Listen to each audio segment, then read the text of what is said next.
اور ان میں سے نیک اور بد دونوں طرح کی جنات پائے جاتے ہیں، مگر کچھ روایات میں یہ بیان کیا گیا ہے کہ جنات نے زمین پر فساد اور خون ریزی پھیلائی، جس کی وجہ سے اللہ تعالیٰ نے انہیں زمین سے دور کر دیا گیا یا انہیں سزا دی۔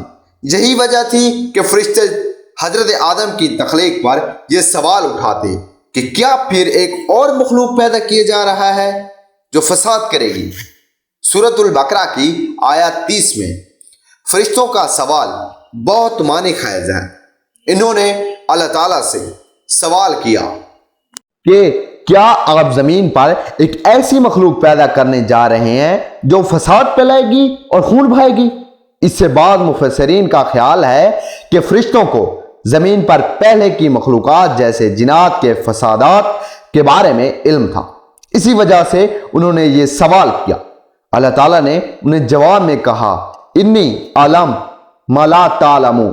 سورۃ البقرہ 2 سپارہ 30 آیات اس سے ظاہر ہوتا ہے کہ اللہ کا علم انسانوں اور فرشتوں کی معلومات سے بہت زیادہ ہے اور اس کے فیصلے حکمت پر مبنی ہیں۔ بعض اسلامی روایات اور تفسیر میں یہ بھی ذکر ملتا ہے کہ حضرت آدم سے پہلے کچھ مخلوقات زمین پر آباد تھیں، لیکن ان کے بارے میں واضح اور مستند معلومات نہیں ملتی۔ ان روایات کو عام طور پر معتبر اسلامی تعلیمات کا حصہ نہیں مانا جاتا کیونکہ ان کا براہ راست ذکر قرآن و حدیث میں نہیں آیا۔ حضرت آدم کو اللہ تعالیٰ نے مٹی سے پیدا کیا اور انہیں زمین پر خلیفہ مقرر کیا۔ انہیں ایک خاص مقام اور مرتبہ دیا گیا اور ان کو تمام چیزوں کا علم عطا کیا گیا، جیسا کہ قرآن میں ذکر ہے وَعَلَمْ آدَمَ الْأَسْمَاءَ كُلَّهَا۔ سورۃ البقرہ 2 پارہ 31 آیت۔ اللہ تعالیٰ نے حضرت آدم کو ناموں کا علم دیا، جس کا مطلب یہ ہے کہ انہیں دنیا اور اس کی تمام چیزوں کے بارے میں علم دیا گیا۔ اس علم کی بنیاد پر حضرت آدم کو فرشتوں سے بہتر مقام دیا گیا۔ قرآن مجید میں جنات اور انسانوں کے درمیان واضح فرق بیان کیا گیا ہے۔ جنات کو آگ سے پیدا کیا گیا جبکہ انسانوں کو مٹی سے۔ دونوں کا ارادہ اور اختیار دیا گیا تاکہ وہ اپنے اعمال کا خود ذمہ دار ہو، مگر جنات کا دنیا میں قیام حضرت آدم سے پہلے ہی تھا اور ان کا انجام اور اعمال حضرت آدم کی تخلیق سے الگ تھے۔ کچھ اسلامی فلسفے اور تصوف میں عالم الارواح کا تصور پیش کیا جاتا ہے، جس کے مطابق تمام روحیں حضرت آدم کی تخلیق سے پہلے ہی موجود تھیں۔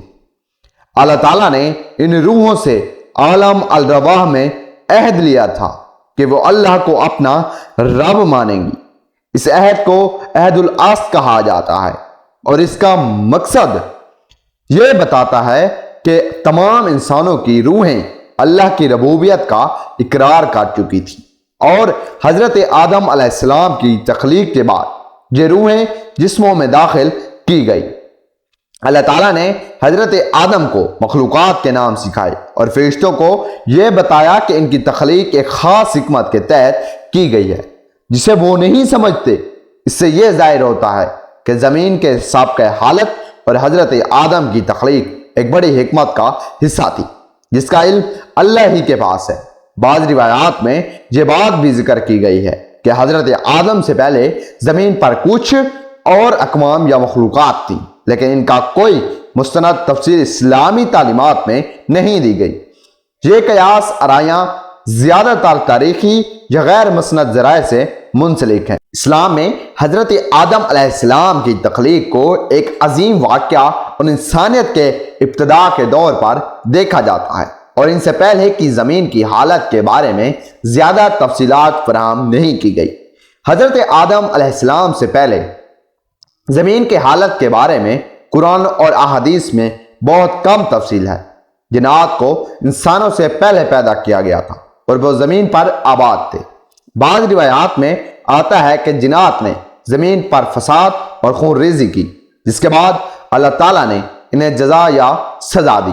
اس پس منظر میں فرشتوں نے سوال کیا کہ آپ ایسی مخلوق پیدا کریں گی جو فساد کرے گی اور خون بہائے گی؟ اللہ تعالیٰ نے حضرت آدم کو زمین پر خلیفہ بنایا، یعنی ان کا مقصد زمین کی آباد کاری اور اس پر عدل و انصاف قائم کرنا تھا۔ اللہ نے حضرت آدم کو علم دیا جو کہ انسانوں کی فضیلت کی بنیادی وجہ ہے۔ بعض علماء کے مطابق حضرت آدم کی تخلیق سے پہلے اللہ تعالیٰ نے زمین کو انسانوں کے لیے تیار کیا۔ اس میں آسمان، زمین، پانی، ہوا اور دیگر قدرتی وسائل کی تخلیق تاکہ انسان کی زندگی کے لیے ماحول سازگار ہو۔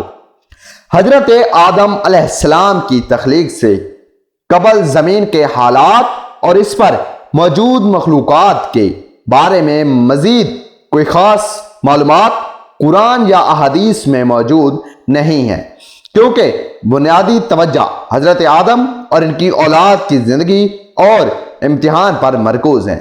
دوستو، اگر ویڈیو اچھی لگی ہو تو ہمارے YouTube channel Zebi T V 2.0 کو لائک اور سبسکرائب لازمی کریں تاکہ تمام آنے والی ویڈیوز آپ تک آسانی سے پہنچ سکیں۔ شکریہ دوستو۔